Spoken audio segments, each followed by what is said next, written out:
All right, Warrior fans and surrounding areas, welcome to episode number 2 of the Coach V Weekly Podcast. This is the podcast where we talk Toloso Midway Warriors football, and on the screen, I have the head man, the athletic director, and head football coach of the Toloso Midway Warriors, James Villarreal. Coach, how you doing? I'm doing good, man. I appreciate you. Absolutely, Coach. This is episode number 2. And as I told you, Warrior fans and surrounding areas, Coach is going to be coming on every Wednesday. The podcast will be uploaded to our social media platforms on Thursday morning or Wednesday night. And we're going to be talking about the players and the program. We're going to be hyping up Toloso Midway. And it's going to be great. I was out there for their first scrimmage. And I was recording. I didn't put it out there. I told Coach I wasn't going to put it out there, but I was able to see Coach over the weekend some of the video that I took, and very impressive. Week 1, you've got to be really thrilled about what you saw in week 1 from your team, because so much to talk about in that scrimmage. And let's go straight to it here. Scrimmaging Ingleside. Coach, you guys take the ball, go down the field. We talked about your quarterback, and you said, we're going to run him. I mean, if there's a lane, he's going to go. And you saw that, moving the ball, rolls out down the sideline, got some speed, gets in the end zone. Unfortunately, there was a flag and they brought it back, but you guys scored. Just kind of talk about that play, Coach, what you saw from him. And he sees a lane and he's got the green light to go. Yeah, and we did talk about that earlier, last week, and I was really pleased the decision making that Braycen made, and that's why I think scrimmaging really good people. I mean, I have so much respect for the Ingleside staff and Coach Chrisman and Coach Hawks, and they do an awesome job there. I've had so much success in years past, so it was important for us, like I said, to scrimmage somebody like that, and they did a great job. Against us offensively too. And so, but Braycen's decision making to me was light years ahead of where he was last year. Being able to just pull the ball down when he doesn't like what he sees, and he's going to be able to move the chains for us. And that's kind of ultimately what we're trying to do with our offense. Do we want to hit big plays? Yes. Do we want to score? Yeah. Quick? Yeah.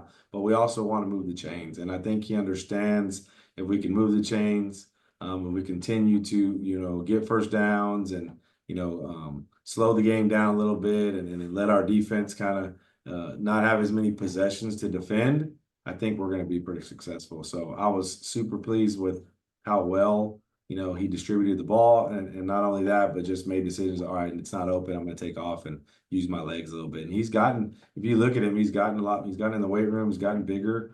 He's a pretty big load for a quarterback, so I'm really excited about that.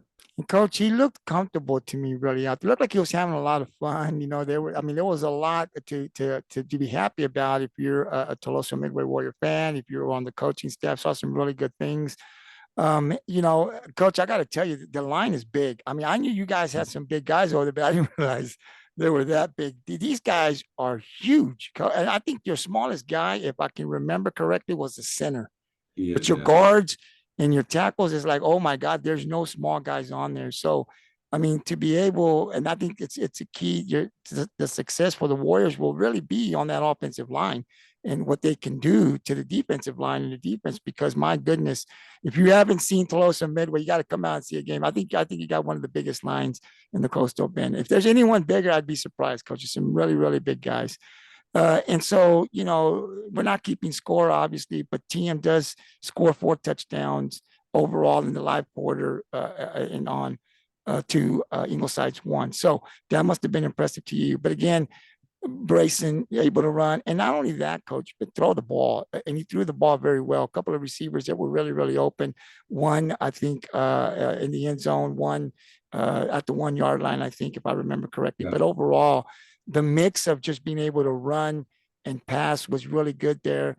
TM scores 3 touchdowns in the live quarter, and we'll get Coach's thoughts on that. But then let's go to the running back spot now, and that's Damian Figueroa. And I was expecting big things from him. I wanted to see what he would do, Coach, in scrimmage 1. And, I mean, no surprise there. This guy just lit it up. I mean, he's got the line.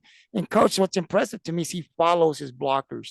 he Yeah. doesn't just go. He waits for the block, and then if he gets to that outside, he's probably going to be gone. And you and I talked last week about, you said he worked on his being able to not get caught in that speed.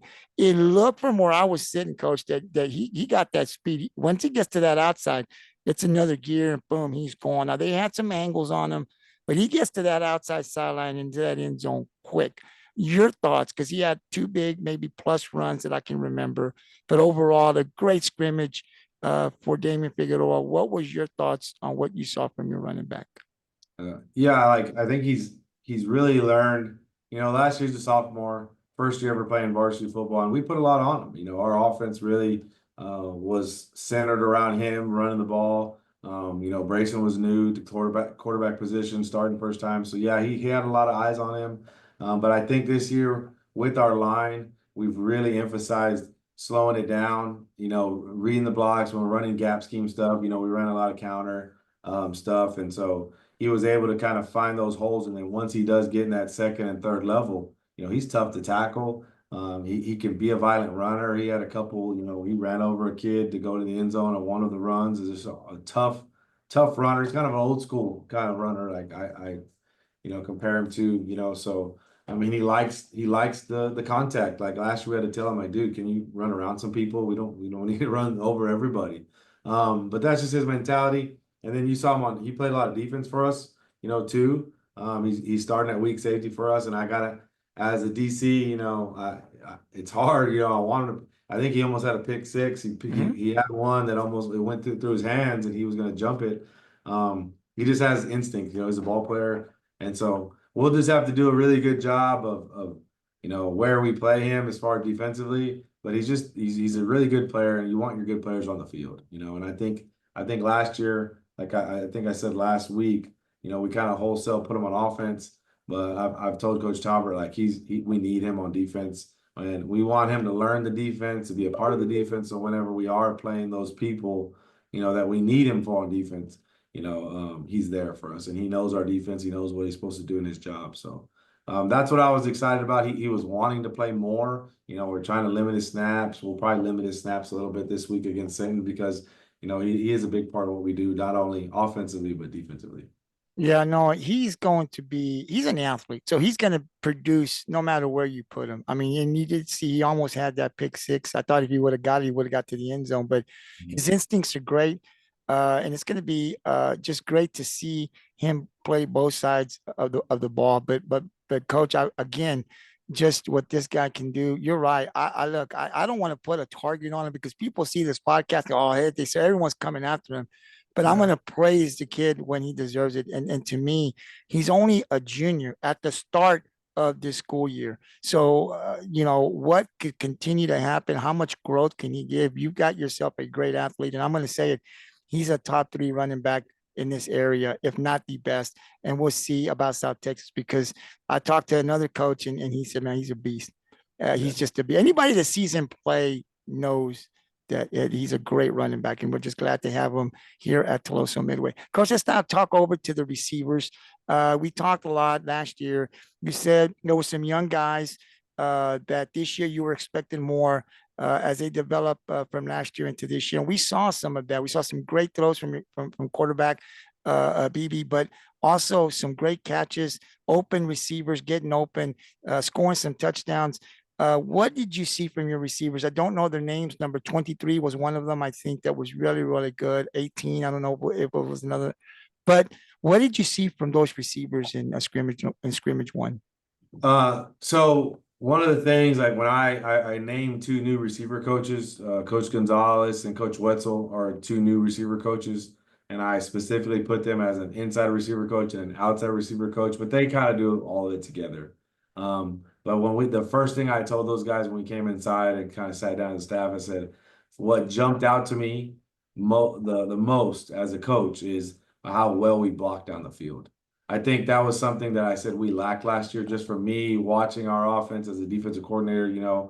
I think as a receiver coach, you have to kind of build that culture of blocking. I don't think it's kids want to just catch balls when they play receiver, but having that mindset and that culture as an entire receiver core of how well we're going to block down the field because we do have a good running back, not only in Damian, but also our quarterback. And you know this when most of the time when guys get caught, it's probably because the receiver stopped blocking his guy. Mhm. Somebody getting an angle on him, whatever. We plays are made for everybody, mostly everybody to be blocking somebody. And so I was really proud of how well and how physical we were blocking. I think we had one crackback block, and the one kid that did it was a baseball kid that probably when last time he played football, you could do a crackback block. And we talked to him about that and how it was illegal. I think that was the penalty that they called on him. His name is Eric Floyd. He's actually a starting catcher. He came out and he's playing receiver for us this year. We talked him into playing, and he's done great for us. Jace Ediaga, you're going to see him a lot. I think he's having a great year. He's going to play some of our H-back sniffer kind of position, and he's also our slot. He's kind of one of those really good tweener kids that he can get in the box and he can block people and he can go outside and he can get open in the slot. He's the one of them caught a ball. Jonas Darby, another receiver. My free safety Maddox, he played some receiver for us because probably one of our better, probably is our best receiver. Ricky Hernandez didn't play. He's got some lower back issues that we're kind of helping him through. He should get some snaps against Sinton this week, but we really didn't want. He's only a sophomore and he can go. He's kind of our home run hitter. But Eric's the one that caught the post in the end zone. I think they marked him down to one, but I mean he caught it in the end zone. And then Jace got a ball over the middle.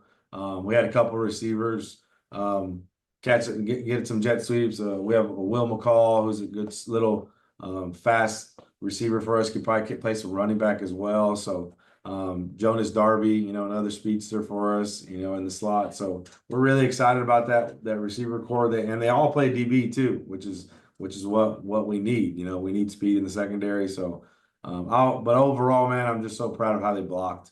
I think that's going to be an emphasis, and that'll always. That's kind of where I come in. Is that, like I told you, putting my stamp on things, like thinking defensive minded. When I watch film, I watch that kind of stuff, what kind of receivers they have. And I tell my DBs, like, these guys are lazy. You can tell from their release when they come off the ball if they're going to run a route or they're going to block. And usually, if you're coming off the line every single time the same way, it's harder for DBs to get in the mix and the run because they're worried about you going vertical or pressing you a lot. So that's kind of where I'm hoping that I've kind of pushed and I've made an emphasis for our offensive guys, and they've done a good job of coaching that up. Absolutely. Absolutely. And that's important. Like you said, you should be blocking if you're on the field. If the play's going, you don't stop blocking. You don't find somebody to block until the whistle blows, right? So it's good to hear and to see them develop like that. The receiver that was hurt, you said Ricky Martinez, was that his name? Ricky Hernandez. He's Ricky a sophomore. Hernandez. Yeah, he's the one I saw. I saw his numbers last year. He's the one I saw on the stat last year. That really opened my eyes because I saw the freshman and I saw the numbers, and that was the kid that I was saying, wow, I want to see this kid. He's going to develop better as a sophomore. So hopefully you can get healthy enough. Coach, is he going to be ready to go in week one? Yes. No, he's good to go. He's not out. It was kind of like kind of us. What's more important, him going out on a scrimmage and getting after it, or him being, we're trying to get him as close to 100%. He just had some lower, like some back issues. It's nothing like he got hurt or anything. Okay. And we just been rehabbing him, and we're going to kind of work him in. I want him to play some snaps, against Sinton to see that speed. It's important for him to play against some good people, but he played a lot for us last year. So he came in and started. He played freshman football for I don't know how long, maybe halfway through the season, and we kind of picked him up to help us out a receiver in that last year. And still got that many yards Yeah. for the season. So that was great. He didn't even play the whole season now that I'm hearing that. And still, I saw his numbers. Wow, that's awesome. Coach, let's talk about the offensive line. Big guys, and very impressive. They can move, they can block. To me, that's always the key. I always look to the offense. You can have a great running back, whatever. If you can't block, you ain't going nowhere, no matter who you are. So a lot depends on that offensive line. Did great in the scrimmage. One, obviously, some big holes were opening up. You saw what Damian did. Talk about your offensive guys. You said you have a lot of them coming back from last year. And what did you see from them in scrimmage one that really impressed you? I think like when I talked about, we hired, Coach Mateo Gonzalez over from Mathis, and I think he's kind of brought a chip on his shoulder for coaching the O-line. I kind of challenged him that's kind of where we need to get better to have the type of season we want to have. Him and Coach Kyle are our O-line coaches, and all our O-line, they're all seniors, I think, except for one that was on our ones. But there are some guys that are kind of mixing in with the twos, and we have a couple of sophomores that are kind of fighting to still get on that O-line. It's not set in stone, but we do have some good size. Alex Xavier, he's a senior. He also plays 2-eye for me, tackle on defense. He played mostly 2-eye last year, a little bit offensive line, but I've told coach we're going to put the best kids out there, and he's one of our best kids, so he's going to play both ways. And I think we as a coaching staff have to figure out how we're going to rest some of those kids. It's really hard to play both sides of the ball on the line. It's probably the hardest thing to do in football. You see a lot of guys in 3A, 2A do it. When you get up to 4A and 5A, 6A, that speed, you don't see a lot of linemen going both ways. So we're going to have to just do a good job of spelling those kids when we do. But I'm excited about how I think our O-line, got after it. I think they're physical. They're pretty violent at times, and then just the blocking our schemes, seeing a brand new scheme against full speed, defense. I think they did a great job. Oh, they did. I mean, I could see from outside. I just see that hole open because when you were on the one side over here, I could just see it open, and then just see Yeah. that you can go to the outside. And I was like, wow, these guys are just opening up holes, and it's going to be great. And like you said, when you get into the games that you're going to play, you're going to depend a lot on that offensive line to be able to block and give BB a chance, some time to throw, and then of course getting Damian out there, which isn't going to take very much because this guy gets to the hole and he's gone. He's a handful. Coach, let's switch it over now to the defense. And I thought the defense did really great. Now, Ingleside came out the first drive, they scored on the defense. But then after that, it was shut down. I mean, they did nothing after that. In the live quarter, Ingleside really struggled. Your defense was hyped and it was pumped and really didn't give up anything after that first drive. Just let's talk a little bit about the front seven, what they did in the scrimmage and just what do you think? Talk to us a little bit about those guys, your linebackers, and your D line. Yeah, well, looking at our team, that was kind of a lot of people's. I think that they were saying we had to replace some guys on defense, which we did. I think we lost 2 really good linebackers last year. Alex Olivada is our leading tackler, our Mike backer. So we have a new Mike backer, Jordan Gonzalez, who's kind of stepped up. And he's a great athlete, but he's still learning the position. Learning fits, and when you have young linebackers, they just want to run straight, run forward, and be physical. And trying to teach him, and this is what's good about playing good people. If we don't play good people, he doesn't get hurt, or he doesn't get not hurt, but like his position as far as like hurting us being out of position, right? And so the tape was really good for us that first drive. You kind of see that first drive, they hurt us a couple of times. They have a really athletic quarterback. I think it's Chalk, right? Is his name? Sawyer. Yeah, Sawyer. So he's athletic as heck, man. Big kid, and did a good job against us. They run some flood concepts that we were out of position for, and they got some first downs. They got down on us, and they punched the ball in, and they did a good job that first drive.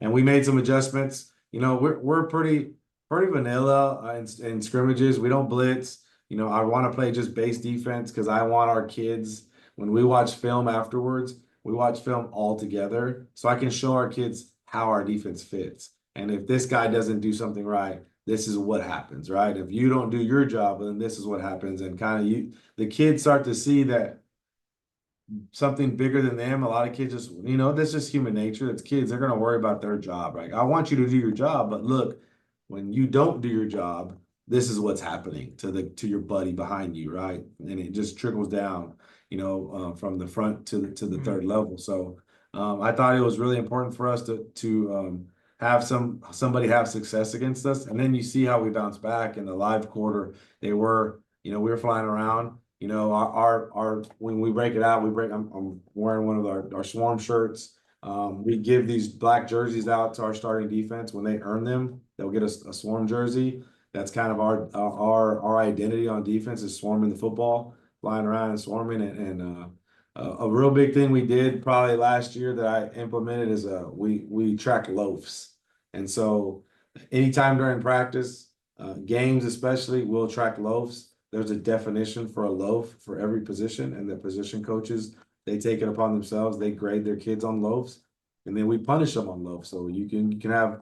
Well, last year I think one time we had like 50 loafs in a game, and in one game we had 3 loafs. So that's been really big for us. And one of the things that was awesome was I went to the coach association deal, the clinic, the convention, and I went to a bunch of defensive talks. And that's what I do. I go to the defensive guys, the college guys, and I saw 2 FBS D1 schools, and 2 of them were tracking loafs. They started doing it.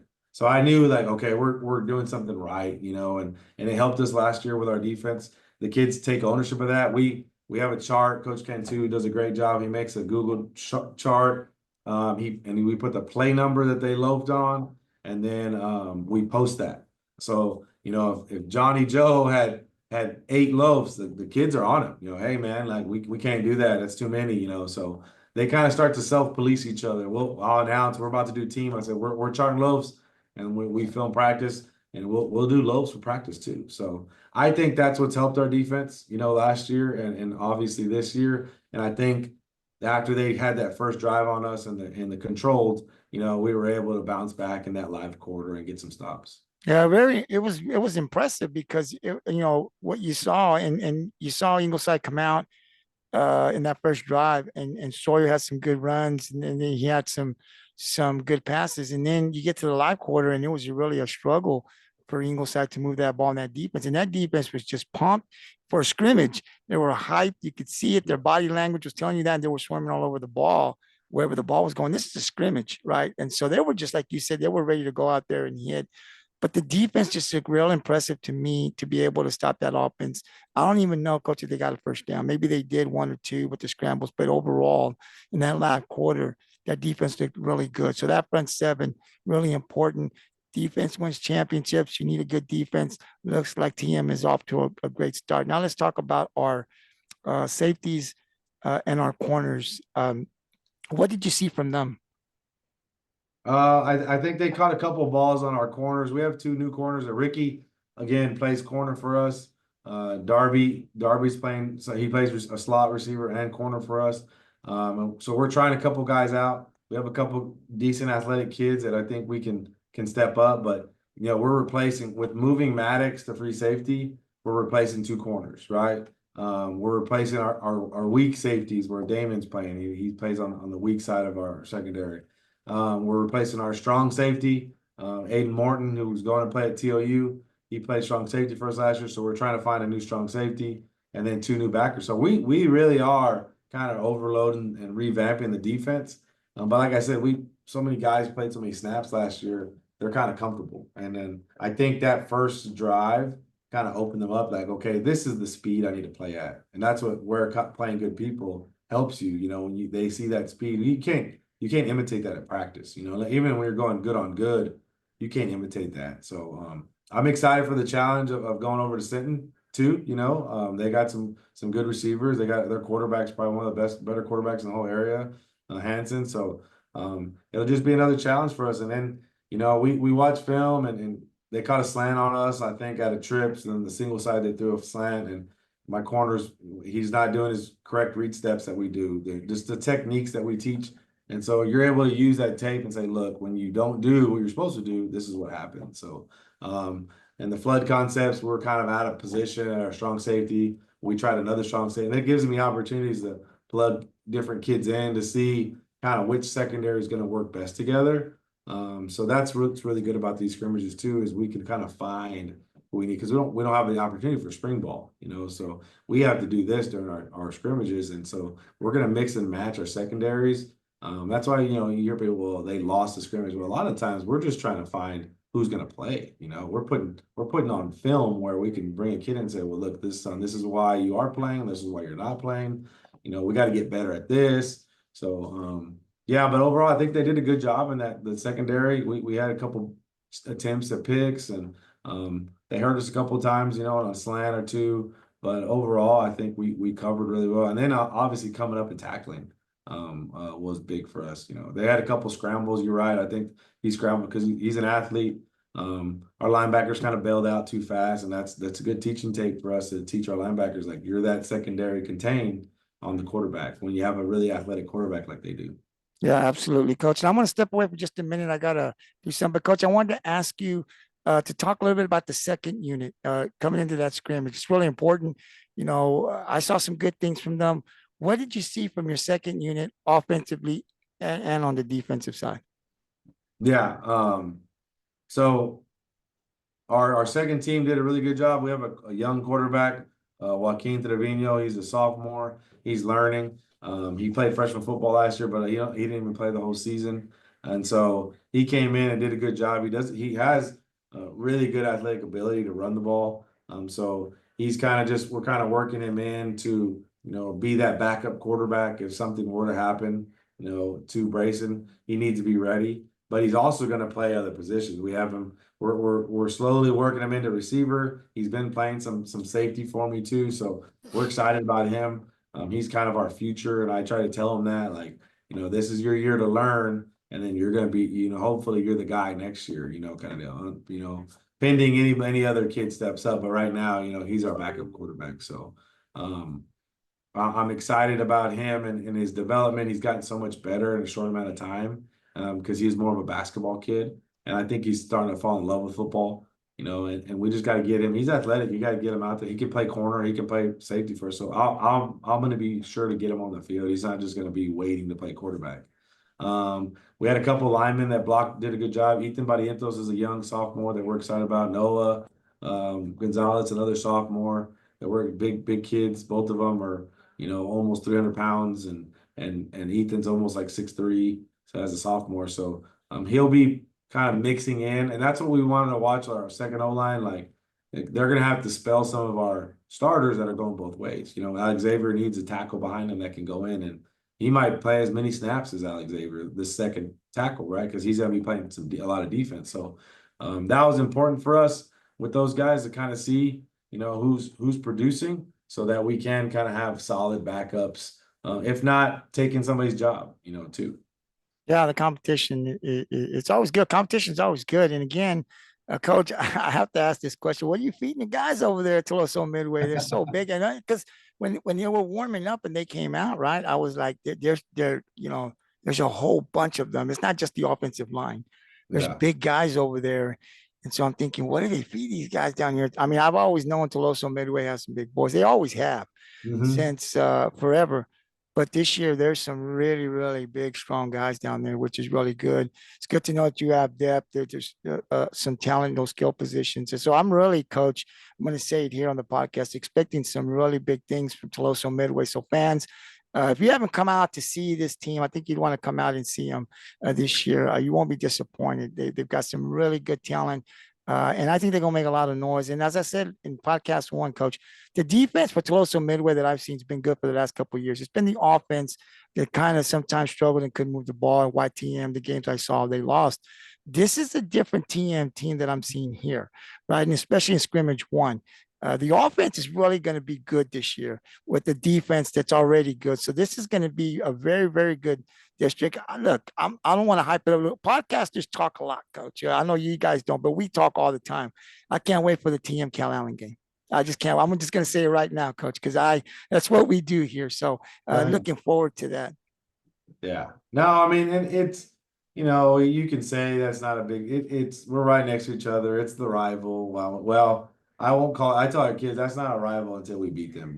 I think, well, that's a long ways away. I have Yeah. a lot of respect for Coach Reeve and his family and that coach lineage he has. He's gonna do a great job over there. We know he's gonna do a great job. So, that'll be a big district game for us. Like I told you, our goal is to win a district championship. So obviously, we're gonna look at our district, and ultimately, all the pre-district games are getting us ready to play those guys, to play Cal Allen and Far Valley View and Zapata and Hidalgo. So, we have to get prepared for that. And so that's everything's leading up to those games, And so I'm excited about our pre-district schedule. I think we have some challenges, starting with Moody. And so we have some big games with Alice and Carroll and Yeah. London. So those are going to be good for us to see where we're at and for us to get better. And ultimately, we just got to get better. So when we hit district, that we're rolling, man. We're And that's rolling. where we want to peak is in district, win the district championship, and then ultimately get in the playoffs. So Yeah, and that's coach, a big game though, for sure. and coach, and us podcasters, we see a one game. That's what we talk all the time. Even off of the camera, we're talking, we're texting, and I'm like, look, man, teams got this. Well, you think they can beat Carolina? I think they can. No, I don't think they can. Carolina, that's what we do. So we hype it up. I definitely don't want to see the kids. I mean, like you said, coaches, you got a long ways off. But for us, podcast, we see that schedule coming, and that would be just a great game right between Toulouse and here in the Coastal Bend area. Everybody wants to see it. And so last year, 17-0, coach. I mean, you were there. It was close. You talked about it. So yeah, don't pay no mind if you see me, coach. That's just what I do. We hype it up. That's our job, to pump it up. So that's just what we're going to do. Coach, now let's talk about the scrimmage. And of course, Warrior fans and surrounding areas. Colosso men will be traveling to Sinton to take on the Pirates in scrimmage number 2. You can come out and check it out. I think it's going to be a good one, coach. It's going to be a really good test for TM, as it's sitting a smaller school, but very talented, very well coached out there. Went pretty far in the playoffs. I think this is going to be a good test for the Toledo Midway Warriors, coach. What are you expecting from your team, and what do you want to see from your team against Sinton on Thursday? Same, very similar to what we wanted to do against Ingleside is just come out and compete. We want to be tough and physical, and we want to be competitors. And I think that's how you build winners is building competitors that just no matter if it's a scrimmage or you're playing Monopoly or you're playing a video game, and you want to win everything, right? That's what really good competitors, the great athletes do. And so we're trying to instill that in our kids. I think that's what's kind of sometimes lacked here in team football. There's been some really successful programs, but for as far as team football, the really good programs I've been blessed to either be around or be a part of or play in or coaching. I guess swagger that they had, confidence that they had, and so that's what we're trying to build, and that's why I want to play these. Every time you play somebody really good, and then whether you keep up with them, compete with them, beat them, that builds the confidence, and so, after, going against Ingleside and having some success offensively, that, we're more confident now. And then, hopefully we go to Sinton, I'm planning to hopefully have some success against them, on their defense and with our offense. And so, that builds confidence in those guys. And defensively, it's a test. They have some really, really good athletes, Hanson's like I said, probably one of the better quarterbacks in the area. He's a big kid, can sling it. They have some big receivers. We played them in 7-on-7, so we kind of got to see the receivers. The James kid, and their running back, is a stud.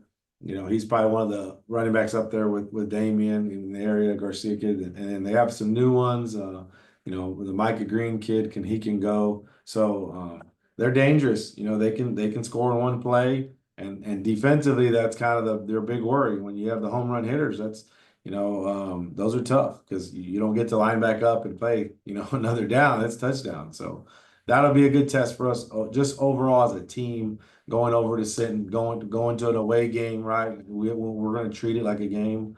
Everything we do is going to be treated like a game. So because we want to prepare our kids, we're going to do a live half. Me and Coach Troutman kind of finalize the scrimmage. We'll go 12 plays with the ones, 10 plays with the twos, both sides of the ball, and then we'll go another 10 plays with kind of our twos and threes kind of mixed in there to get those guys, on film and see them. And then we're going to go a live half, running clock. It'll stop for penalties, I believe, kind of the same way we had it, but more of a half. We did a quarter with Ingleside that way. So I'm excited about it. That's for me. It's home. I'm going home, to my hometown, and it's my second daughter's birthday, so they're all gonna go eat it. Everybody knows the butter churn. My daughters love the butter churn, so they get to go have a pregame meal there with all my family, and so all my family still lives in Sinton. They all go there. So I have a little nephew that played, a niece that's a cheerleader. So it'll be fun. I have some buddies on the staff that still work there.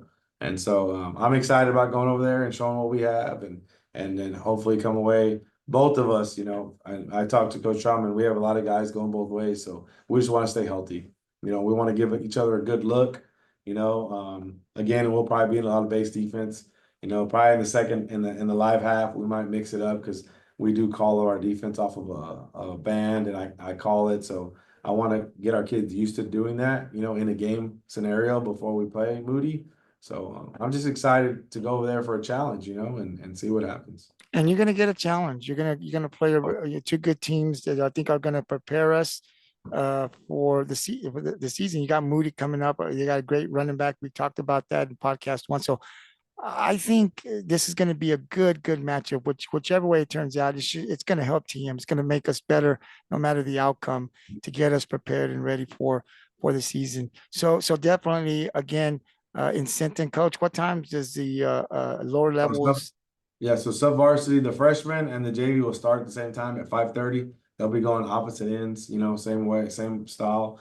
And then after they finish, we'll warm up. And I think probably looking at 6:45-ish for the varsity to start. And so from there, we'll do our controlled portion, and then we're gonna try to set up, our headsets and go up in the box and do all those things. We just want to kind of, it's like a dress rehearsal, Yeah, for yeah. our first game.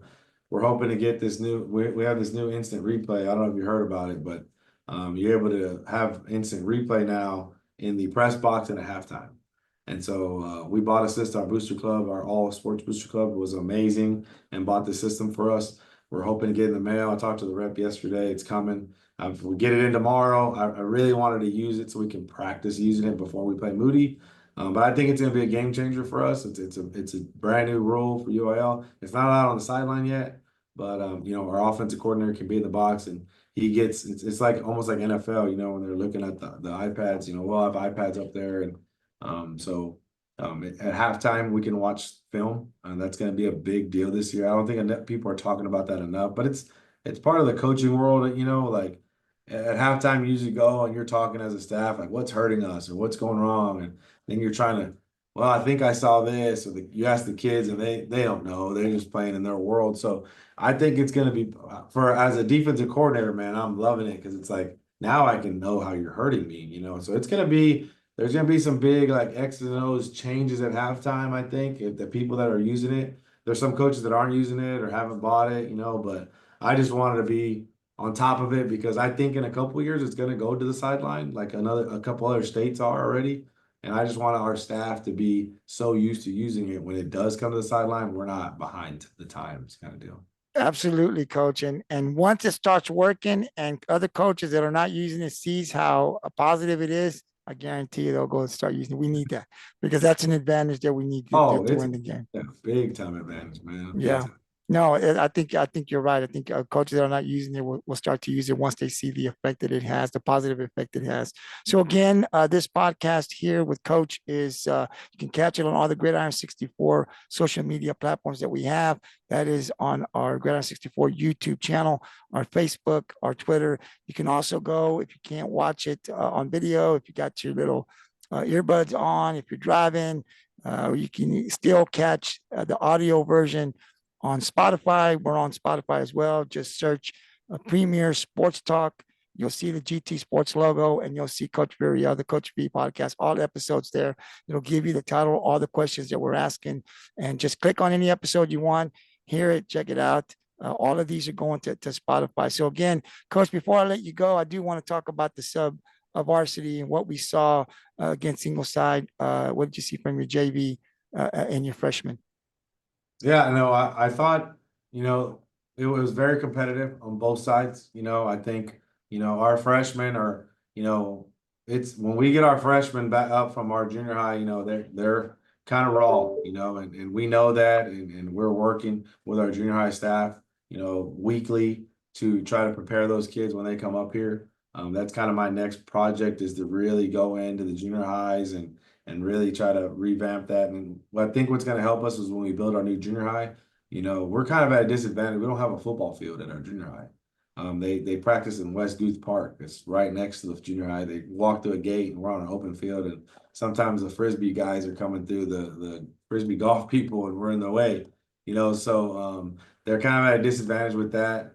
And so, that's one of my real big things that we got to fix here. It's the whole part of the vertical alignment, with the team YFL now, the youth football, and then the junior high. So But I thought our eighth grade staff has done a good job with them. We have a couple kids hurt. Our quarterback broke his hand. The kid that was going to play quarterback, really good athlete, Carlos Trevino, he broke his hand playing baseball, which is okay. We encourage our kids to play multiple sports. I want you to go play fall ball because you're a baseball player. Go play. I want you to play football. But he's got a club on it now. That's how tough he is. He's got a club on it now, so he's playing running back, playing free safety. With Wow. on it. Yeah. So we're excited about that group. We have some big linemen in that group, that just need development. But just learning our offense, our junior high staff doesn't run as high level an offense as we do. It's kind of, a lower level offense at just the basics. So they're really learning. And our freshman staff has done an awesome job. Like I told you last time, I got, our head baseball coach, Coach Moody, our head basketball coach, Coach Garcia, boys basketball, and then our head girls basketball coach Bueno, and Coach Galavan, who's a softball coach too. They are doing an awesome job with that group. Where we as high varsity coaches can really focus on the varsity JV, and then we go down and after our practice we go and help them. But they're just doing such a phenomenal job with that group, and I think we're going to start to put it together with that group. And they're going to grow, and that group mixed with our sophomores is going to be pretty dangerous. Our sophomore has some linemen that they're going to mix with those linemen and be pretty good in a couple years. And as athletic director, you have to look at it that way. Like I have to look to the future, how we're going to build and kind of mix kids in. And so our JV is awesome, and I have so much love for JV kids. I didn't play much JV. I was able to play JV for a couple of years, being in a good program in Sinton and playing scout team. And the scout teams are so important to me. I still, like I said, I think I said last time, I still run our scout team. When we run team defense, I run the scout team. I'm making the defensive call, and I run the scout team because I know exactly how I want the offense to look. We're trying to mimic the other team's offense, and our guys do such a good job of helping us do that. You're not going to win games without a really good scout team. If you don't have a good look every day, then you're not gonna be able to go out Friday and produce because your varsity's not ready. And I tell our JV, like, this is your role on Friday nights, right? Your role is to get these guys ready.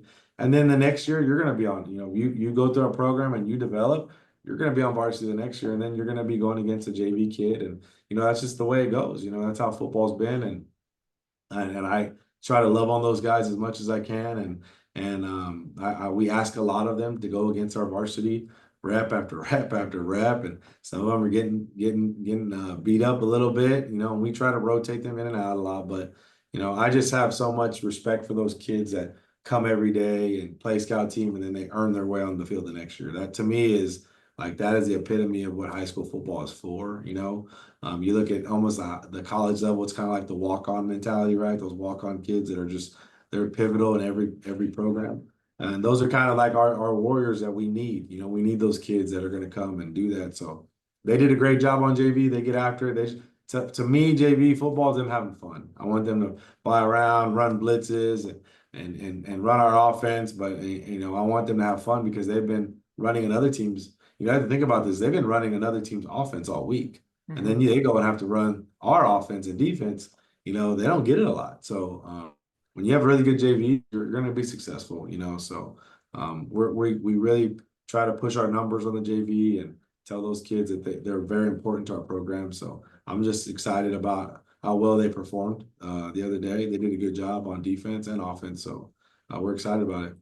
Coach, I really like, I mean, because you're saying all the right things, right? I think, to continue, obviously, I think TM will be competitive this year. It looks that way to me.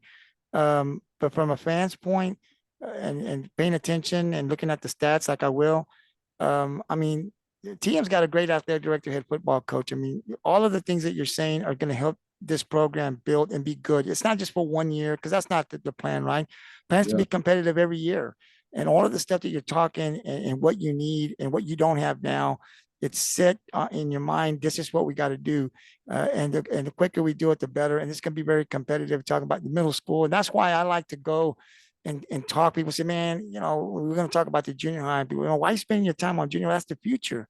Like, you want the community to know. A lot of the community don't know. When I was here in Rockport, something would happen. I say, oh, that just happened. Man, that happened 3 weeks ago. And I was like, nobody told me. Read the paper. And I was like, okay, but like there was nothing to keep the community. You want to get a buzz. You want to keep the hype going every day. You want to pump up Friday Night Light, right? Well, you got to Yeah. be putting it out there all week. And so I said, you know what? I'm going to put this podcast together and show the communities what the program's doing, what not just football, but what basketball, baseball, golf, tennis.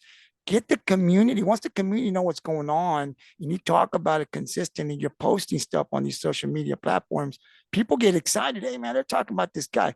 Let's go see what the hype is. Let's go see. So they're either going to tune in or they're going to go.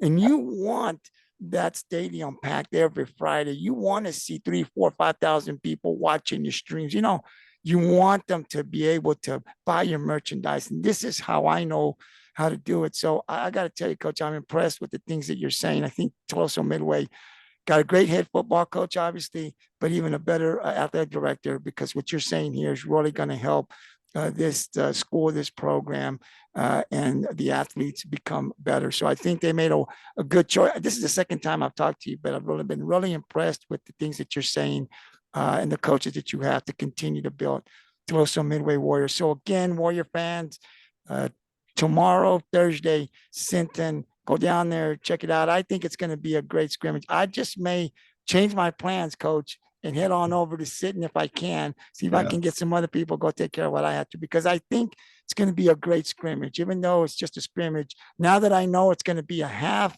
I think it's going to be really good to go out there and see what's going on. So again, go out there, support Toledo Midway Warriors. Coach Villarreal will be back next Wednesday, and you can catch this podcast either tonight, later this evening, if not for sure tomorrow morning. Coach, I'll give you the final thoughts. Anything you want to add before we let you go?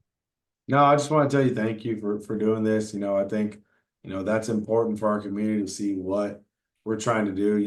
We have been doing a lot of fundraisers, and, we're asking people for money, and we're asking, we're going to do a breakfast of champions this year where we're going to feed the kids every Friday, every morning, have a speaker come in and talk from the community, and that just takes money to do that kind of stuff and feeding our kids correctly. And we are asking for a lot, but I just want people to understand, the community to understand, like, why we're asking for those things. It's for the benefit of the kids. Like, this is all, to me, man, that's what we do. Is, I think God put me on this earth, to be a mentor, to show kids to how to be a great father and how to be a great husband. I think the world needs that, and so my family's as much involved. They're here, my kids, my wife. You have to be when you're in this profession. So I just think that was kind of what I was put on earth to do. I think it was. So, and that's what we're trying to do here with our coaching staff and our kids, is like they can see that and they can go out in this world and be productive young men, And so I just want people to understand that's